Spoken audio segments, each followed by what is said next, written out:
Growing up, I never went Christmas tree shopping. We had a fake tree from the 90s that sat in our basement, only to come out for an elaborate assembly ritual every year. Sorting through the 100 plus plastic branches took hours, but it was something we were supposed to be grateful for.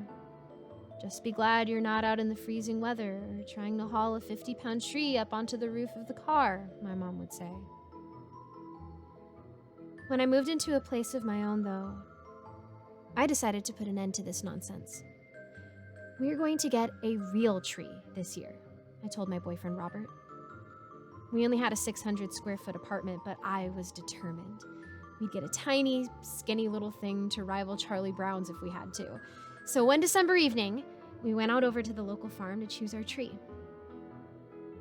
We went over to the local farm to choose our tree. I've never been Christmas tree shopping before, but as soon as we arrived, I knew I'd love it.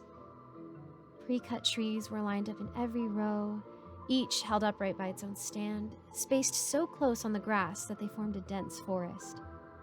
Edison light bulbs hung overhead, casting a warm, golden glow. The weather was weird that evening, unseasonably warm and foggy, and the way the light dispersed through the fog, silhouetting the trees, looked like a shot from a Hallmark movie. "This is so cool," I whispered to Robert. "Have you really never gotten a real tree before?" he asked. "Yep, never." "What's that?" I asked, pointing to the end of the field. There was a large plastic roll of something, and standing next to it, a man. He looked very fitting here with his flannel shirt and lumberjack beard. "It's netting they put up on the trees to keep all the branches in so you can transport them more easily," he replied. "Ooh, cool." I took him by the arm. "Well, let's go find our tree." We started down one of the narrow aisles. The air smelled like pine, like that one candle Mom always burned around Christmas time. Robert tried to match my enthusiasm, but eventually seemed bored, lagging behind me as I ran through the place like an excited little girl. I finally stopped in front of a particularly beautiful tree. Its branches were thick and lush, and the fragrance of pine was strong, filling my nose. Slowly, I reached out to touch it. The needles were surprisingly soft and pliable under my fingers. Nothing like the shiny plastic ones I'd seen all my life. "Robert, come here. I think I found..." I stopped. Robert wasn't behind me. "Robert?" I glanced around, but all I saw were the pine trees. Rows and rows of them, like a thick forest all around me.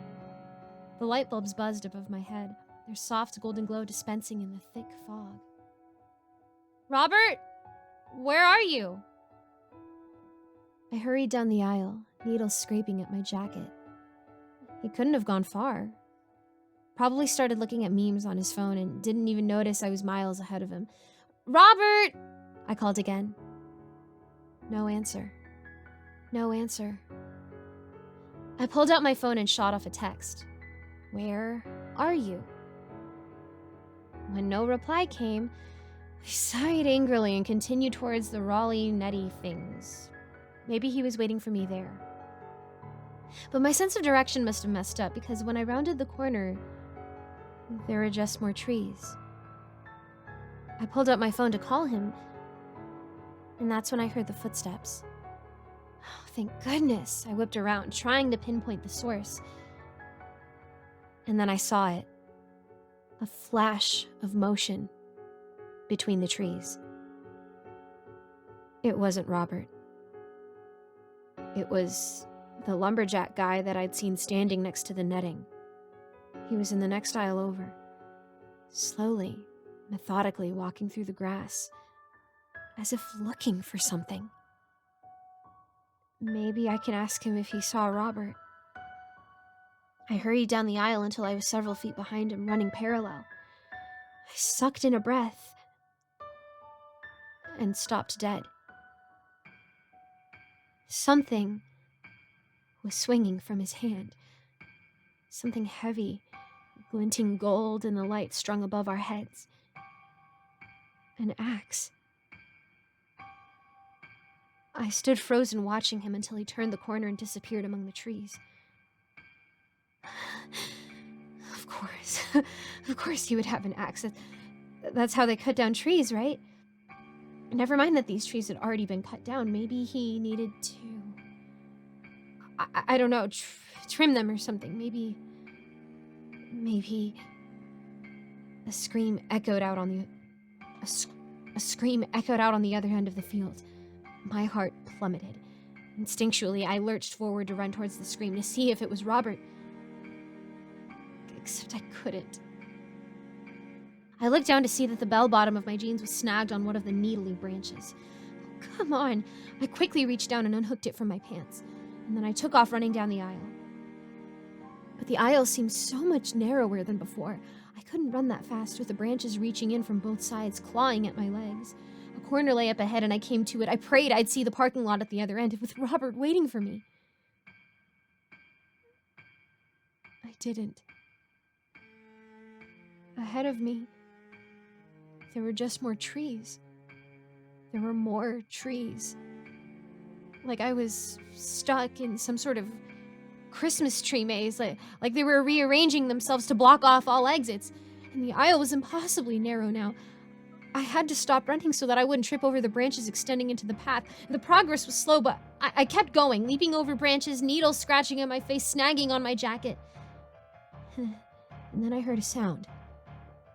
It was coming off to my right, a sort of rolling sound, like a something round being turned over and over. I ran over to the impossibly thick tangle of tree branches and peered out. More trees, but beyond them, I could see the checkout station with the roll of netting for packing the trees. The lumberjack man was there packing something. It wasn't a tree. My stomach lurched as I saw what looked like a body being wrapped in white netting. The body of a man, wearing a black jacket and a striped hat. I pushed myself through the hedge. The branches stabbed at me, scraping me so hard against my arms that they drew blood, and then finally, I popped out on the other side. If the checkout station was there, I knew the parking lot was to the left, so I kept going, pushing myself through the tangled web of branches until I was bloody and bruised on the other side. I locked myself in the car, and then I called 911. By the time the police had arrived, the man was gone. So was Robert. Both had disappeared. And the patch of Christmas trees looked as magical as it did when we arrived. The police have been searching for Robert for the past 5 days. Nothing has come up.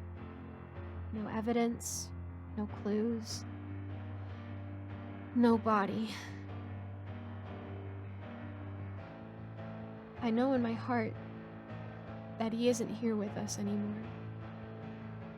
His family is still holding on to hope, but I know what happened to him that day.